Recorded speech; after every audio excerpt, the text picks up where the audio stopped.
Guys, welcome back to the channel. We're talking about something very special. As you can see from the thumbnail on this video, something crazy. The new 2024 X3, X4, not sure the name yet, has just got leaked about a few days ago, and we released it on here on YouTube in the community post for you guys to check out. But there's been a lot more information that popped up, so we're gonna go over a lot of the details of the machine. We're gonna go over the pictures of the actual test mules that you're seeing on your screen right now. These machines were caught about 4 to 5 months ago at a shoot. So are they real? Are they not real? Well, I got information for you guys, as well as we're gonna go over all the little details in these patents that Side by Side Guys has uncovered. And there's a lot of juicy stuff that I want to go over with you guys because it's pretty big and it seems to be pretty legit that this is what we're gonna get. So we're gonna start off with the actual pictures of these test mules, and like I said, this was actually about 4 to 5 months ago from my knowledge that these were photographed. So everybody was posting these really fuzzy pictures on Facebook of the new Can-Am, of this test mule, and I saw them, and I happen to have the good quality pictures of these machines. So I posted them on my YouTube. You guys got them first on the community post, so you guys can check those out. And a lot of you guys had comments about the machines. Some of you guys liked them, some of you guys didn't. Well, I want to go over those pictures in particular because they got a lot of details that you guys might not be thinking about or looking at, and I just want to go over them so we get an idea of what these machines are and if this is what we're going to get in about 10 days, August 20th. So first we're going to start off with the first picture that was leaked. It was really fuzzy. The picture was actually really skewed, and you'll see the picture. Let me just pop it up for you guys. And as you can see, the front wheel looks super tiny and the rear wheel looks, you know, regular or bigger. And this goes back to like the first Can-Ams that came out when the wheels were staggered and people were thinking that. Well, the picture was skewed. I thought it was pretty obvious. Some guys just don't look at the pictures at all, and it was obvious that it was bad, it was wrong. So cat's out of the bag. I posted the high quality images, or the non-skewed images, the regular pictures that came out of this phone, whoever the hell it was, and you can see on this shot that the car actually looks proportioned here, and it doesn't look terribly bad. It looks like an evolution of the current Can-Am X3. So going over the car in the pictures, you can see a lot of similarities between the old X3 or the current X3, the way the frame is designed, as far as the cage, the slope that it has, and just it looks like a Can-Am. So there's no doubt that this machine is a real machine that exists. Is this what we're getting on the 20th? I don't know for sure, but I'm betting it's gonna be very similar to this. So a lot of things are different though. This is not just an evolution of the X3, it's like a complete overhaul. We're talking about, yes, similarities, but very different. Whole new body panels, whole new front fascia, and the crazy part is the suspension, which we'll go over in just a second. But in this picture, you can see what is a silver and yellow model. Now, silver and yellow, or gray, light gray and yellow, we've seen that a lot on the base model 64-inch machines from the X3s in the past, and this could potentially be a base model version of the new machine. Now, a lot of you guys are talking about the suspension, and in the picture, you can see that the knuckles extend really high, and in this case they extend over the top of the wheel, which, yes, looks hilarious. I know Can-Am is doing this for a reason. I'm thinking it's gonna eliminate any camber change in the stroke of your suspension, which is great. But the biggest problem with a lot of you guys are out there saying is you're not going to fit anything bigger than a 32, 33-inch tire. We're assuming on this machine's a 32, and you guys want to put 35s and bigger, and you're not going to be able to do that. Well, I will say that if this is the 64-inch machine, we couldn't do that anyways on the X3 current, because if you put a 35-inch wheel, hell, you put a 33-inch wheel, when you turn, it hits the plastics on the current 64-inch X3. And this could be a similar situation. For you guys that are wanting to put bigger wheels, you're probably going to be going for the higher end model, which I suspect this is not in this picture.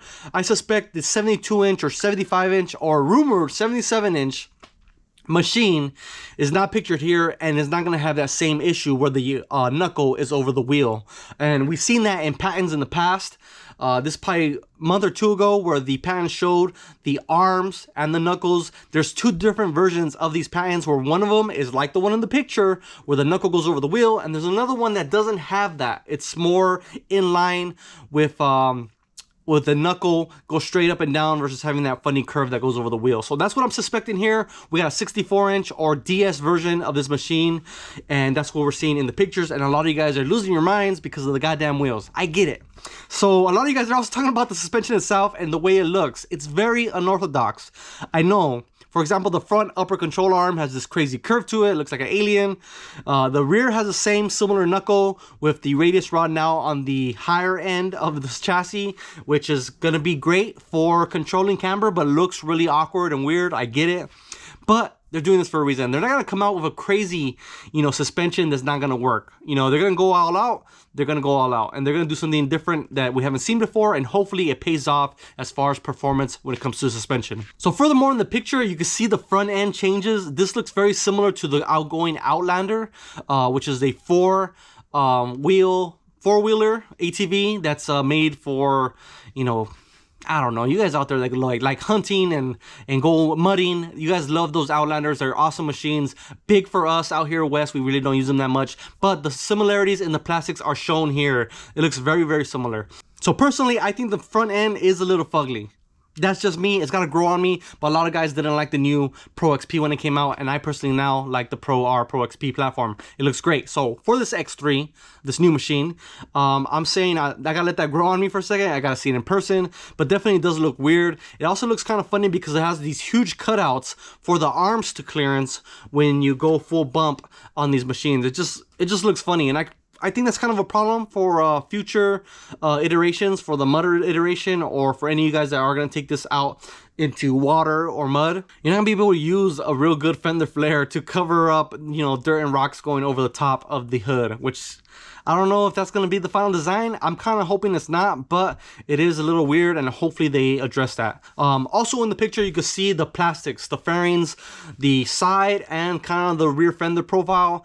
I personally don't hate it. It doesn't look bad. It looks a little funky because it kind of looks fat in the rear end. The doors can easily be addressed by a set of TMW doors or any other aftermarket company that comes out with something different. So I'm not really crazy about the doors, the design, but that can be changed and probably will be changed by a lot of you guys.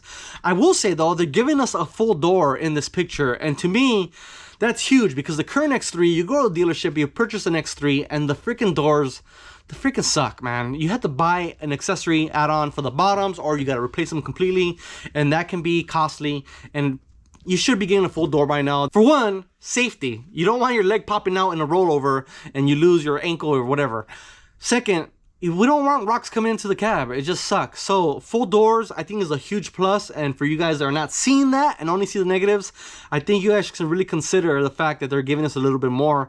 And we'll talk about more in a second because the infotainment system got an upgrade, which we didn't have before. So we'll get to that in a little bit with the patterns that we'll see in just a second. I want to touch base on this picture still. This has some accessories. Not going to talk about those, don't care. But the suspension, again, we're going to go back to that. Look how fat the front lower A-arms look.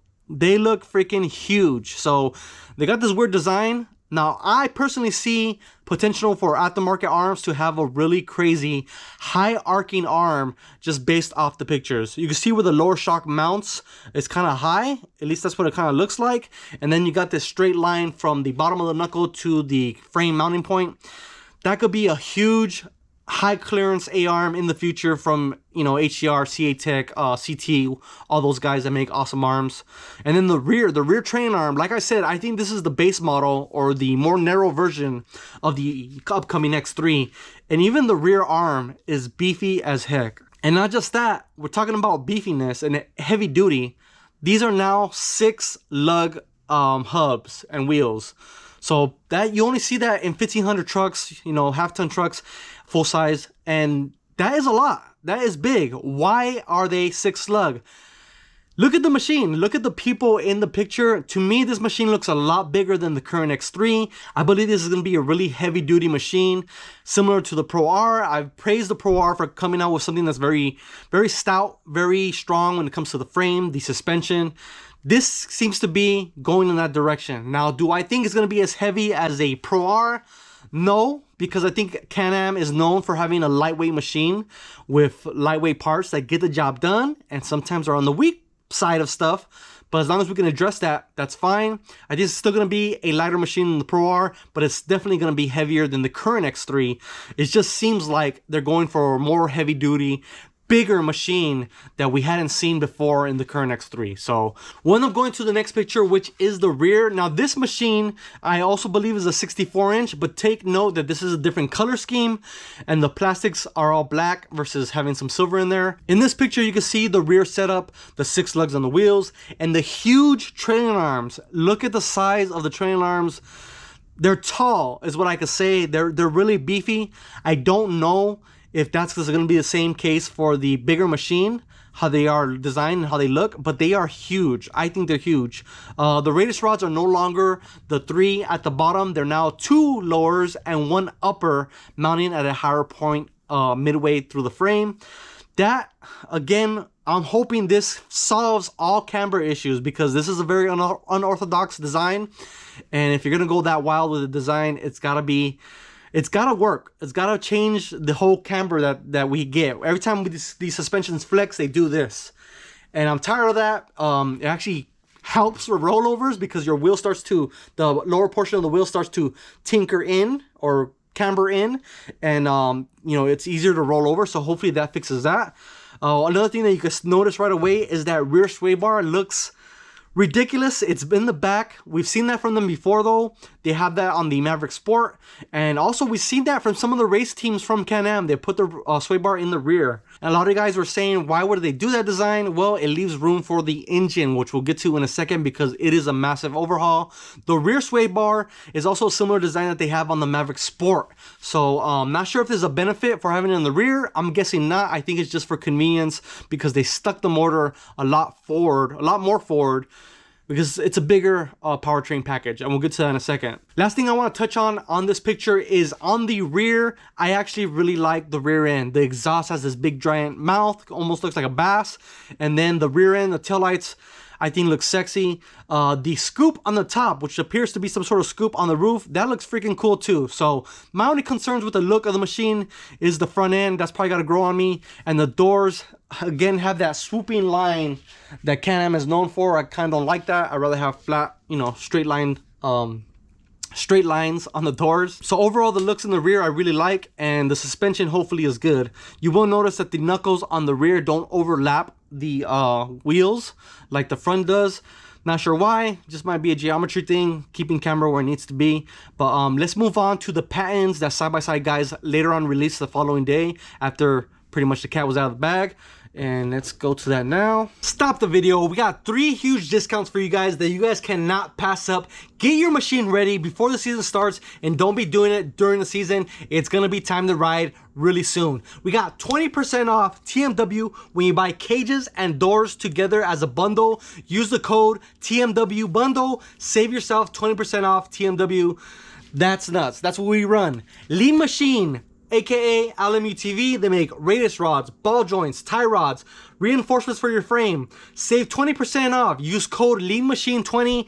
It is huge. Save money now. And last but not least, HCR Racing. Save 15% off one of their suspension kits, and there's no code needed. All you gotta do is add it to cart, go to checkout, and it'll self-apply. We're talking about $400, $500 savings, and you get yourself a badass HCR suspension kit for your machine before the season starts. You gotta get it. Get it now.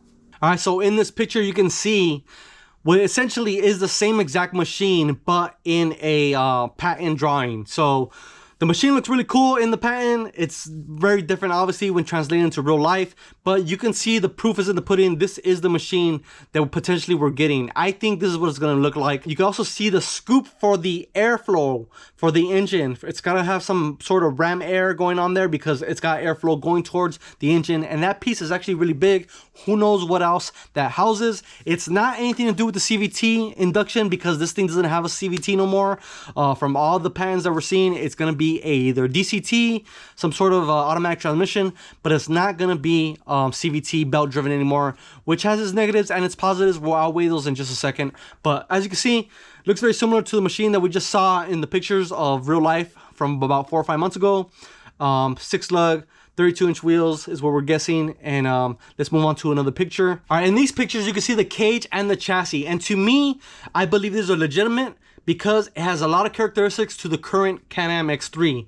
Now, you can see the H bar that's on the roof line for the cage.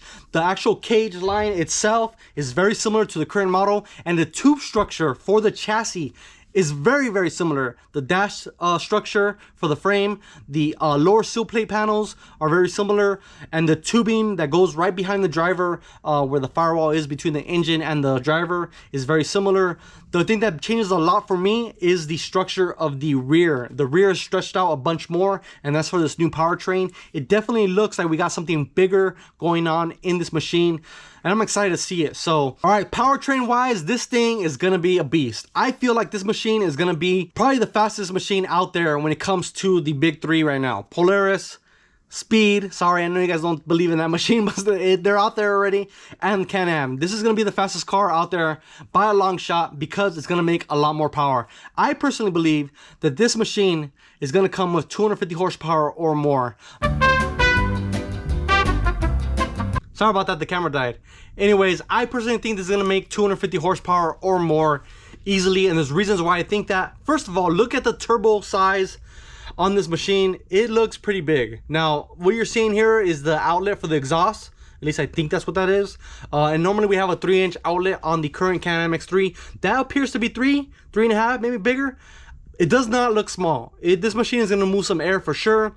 The engine itself, I believe, is gonna be either a 1300 or 1600cc motor that we've seen in the past from Can-Am in the Sea-Doo platform. Normally those are supercharged. This is turbocharged, but I believe this is gonna be a bigger machine, a bigger engine, bigger overall everything. Is gonna make a ton more power. It's gonna be the new leader in horsepower when it comes to the current outings from Polaris. So in this picture, you can see the new transaxle DCT, and it appears to have no belt. Like we said, it is gonna be a DCT, which is a dual clutch transmission that shifts so much faster than a regular automatic transmission. We've seen DCTs in Porsches, Audis, the new Corvette. It is the standard for fast shifting high performance vehicles, and we're guessing that's what we're going to see in this new Can-Am X3. Now for off-road, I personally think belts are great because they absorb a lot of the shock. What Can-Am has up their sleeve to avoid this machine or this transaxle to get damage from the shock of, you know, off-roading is yet to be seen. But you can see the whole package of this machine is a lot bigger. You can also see the front diff in this picture, as well as the prop shafts that go from the front to the back. There's a lot going on with this machine, but it's definitely going to be something different that we haven't seen before in the current platform. Overhead view of the engine, you can also see the exhaust in this picture. A lot going on, but the main thing, besides the exhaust coming out that turbo outlet, the main thing that was pointed out to me, and then I noticed and said, holy crap, is these dual injectors per cylinder. 2 injectors per cylinder, that's a lot more fuel, and I'm telling you, this machine is gonna make power. If it doesn't make 250 horsepower, I'm gonna be really surprised. Dual injectors you will see in high performance engines. For example, the Ford Mustang with the flat plane crank has dual injectors. You can put more fuel out in those higher RPMs to get more out of the machine, more power, more fuel when you need it. Also, last thing I want to touch base on in this picture was the possible infotainment system that we're getting.